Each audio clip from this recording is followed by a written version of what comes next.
The Vampire Diaries began in 2009 and ran to 2017. It had 8 total seasons, accumulating in 171 episodes. Is the show still worth watching today? Spoilers are ahead if you have not seen this show. You have been warned. So like most of my videos, if you've seen any of my content, I'm not going to go super in depth into the whole show, not season by season, episode by episode. I'm just going to kind of give my general thoughts on if this show is worth watching, should you maybe rewatch it if you watched it back in the day, and so on. So the Vampire Diaries mainly revolves around 3 main characters. Those main characters being Elena Gilbert, Stefan and Damon Salvatore, and of course there's other characters, but at its core, this is what the show's about. And the show's also about a love triangle between the Salvatore brothers and Elena Gilbert. And if the title of the show didn't give it away, the main twist is that Stefan and Damon are vampires. For coming out right during the vampire craze of the late 2000s, I gotta say this show really does hold up very well. The show is obviously about vampires and drama and romance, but it's also different enough from other vampire shows that it kind of sits on its own. But at the same time, there is some very, very big parallels between the Vampire Diaries and Buffy. And I would even say True Blood to some extent too. Now, probably the biggest difference between the Vampire Diaries and like True Blood and Buffy is that Elena, for a while, has no special powers, isn't a vampire. She's just a normal human, where of course, Buffy's got superpowers, Sookie's got mind reading powers. Was she a pixie or something like that? I forget. But of course, as the show goes on, things develop and she does become a vampire later on in the start of season 4. We'll talk about that in a little bit. Right from the get-go, this show does a very good job of doing a love triangle in a not annoying way, because in a lot of shows, they can't pull it off due to the writing not being good enough or the actors not being charismatic enough to pull it off. Where I feel like in the Vampire Diaries, it works very well. And for the people out there that really like Stefan and Elena being together, and the people that like Damon and Elena being together, I feel like you get plenty of both throughout the whole run of the show. I was worried it was gonna be one of those shows that they just tease all this stuff for a very long time and that they never really go through with it. They go through with it on both ends many different times. So I'll give them that. They never dangle the carrot in front of you for too long of like, oh, is this gonna happen? Oh, maybe not. Oh, is this gonna happen? Maybe not. So the other main characters of the show, we've already touched on Elena, Damon, and Stefan. We also have Bonnie, Caroline, Matt, Alaric, Jenna to an extent, Jeremy to an extent, Tyler, Enzo, Sheriff Forbes, and I'm sure I'm forgetting some people, but that's generally kind of the main cast of the show, give or take whatever season you're on. And I gotta say, all of the characters are very well fleshed out, very well developed. Yeah, there's some that aren't very well developed, or they really try to do something with them and they just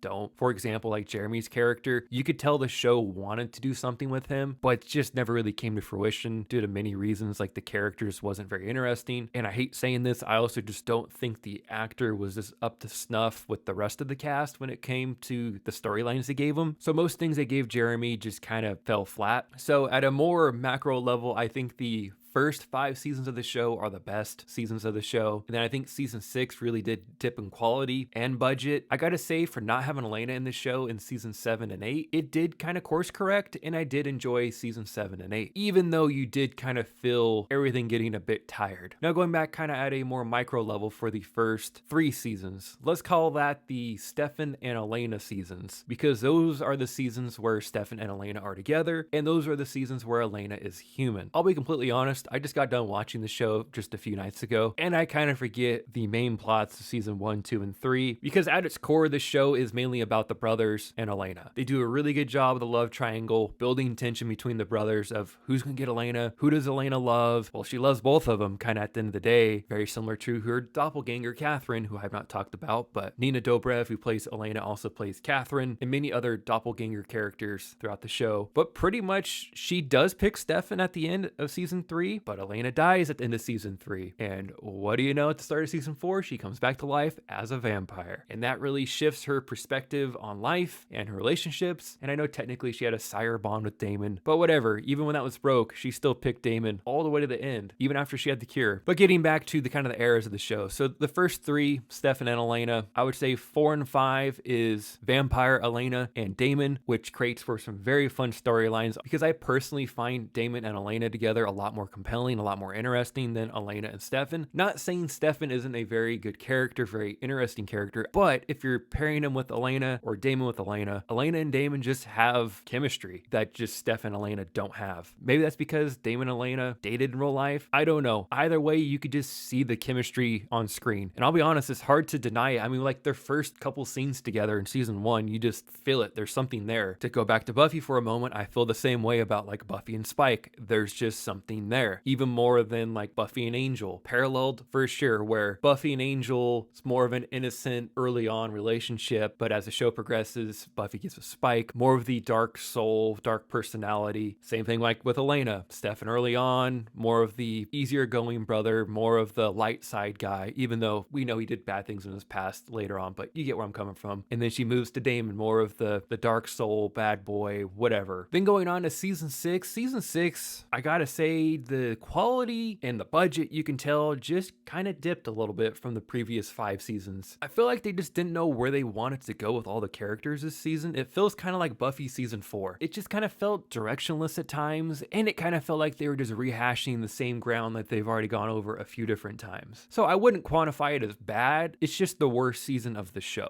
Now, even without Elena being there for season 7 and 8, I gotta say this show, I think, got better. It opened up a lot of different storylines, and it opened up the brothers to do a lot more different things other than just fawning over Elena. It allowed Stefan to move on and go in a different direction. It allowed Damon to kind of have to face the reality without Elena. And would the show been better with Elena in it in season 7 and 8? Yeah, I would say probably. Another thing too about the budget that I kind of touched on for season 6, the first 5 seasons, you could tell they had a decent budget for the CW at the time because they had a lot of ads placed in within the show. AT&T, Microsoft, for Ford, they made sure you saw those things. Like, wow. And I know the CW around that time did have a partnership with Microsoft because even like Supernatural would pull out the Microsoft phone or tablet and be like, look at this, and they would, of course, show it. But the Vampire Diaries even pulled AT&T and Ford, and you can tell that really did help the budget of the show. And then you can really feel those things go away in season 6 because, well, they don't show them anymore, and you can feel that they're shooting on less locations, where the first 5 seasons they were out on location a lot, had a lot of different sets, where again, season 6 and the last 2 seasons, not so much. Now, how did this show end? Because I kind of have a track record of watching shows and talking about shows on this channel that just don't have good endings, and I'm pleased to say that the Vampire Diaries had a good ending. The show did pretty much the only thing you could do when it goes on for 8 years. In a sense, the show did get a happily ever after. Yes, there was some people that died along the way, of course, because it's that type of show. But at the end of the day, everyone was at peace, everyone was happy, everyone got to live their lives. And what more could you possibly ask for? And I don't know where else to say this, so I'm going to say it here in this video. I feel like what the Vampire Diaries did with their finale is what Supernatural tried to do with their finale, but obviously circumstances of 2020 didn't allow them to do that. I don't know why when I watched the finale for Vampire Diaries, I just felt like, oh, that's what Supernatural tried to do, but they just couldn't. There's a lot to touch on for this show. I'm just kind of talking at a very surface level, just kind of ranting. I'm all over the place. I know that. There's other characters you can talk about, other things you can talk about, but at its core, I think Elena's a really good character, well-written character, well-acted character, Stefan too, and of course Damon. I think Damon is one of the more compelling characters I've seen in a show in a very long time. He's one of those characters that you start off not liking all that much, but then by the end, you're always rooting for him. He becomes your favorite character of the show. And it's real interesting when a show can do that, really shift a character over time, where I feel like Buffy did that real well with Spike. The Vampire Diaries does that really well with Damon. Bonnie's also a very interesting character, and so is Caroline to an extent. Caroline definitely grows in the latter half of the show and becomes a lot more interesting, where like the first 2, maybe even 3 seasons of Caroline, she's just kind of the preppy, annoying girl.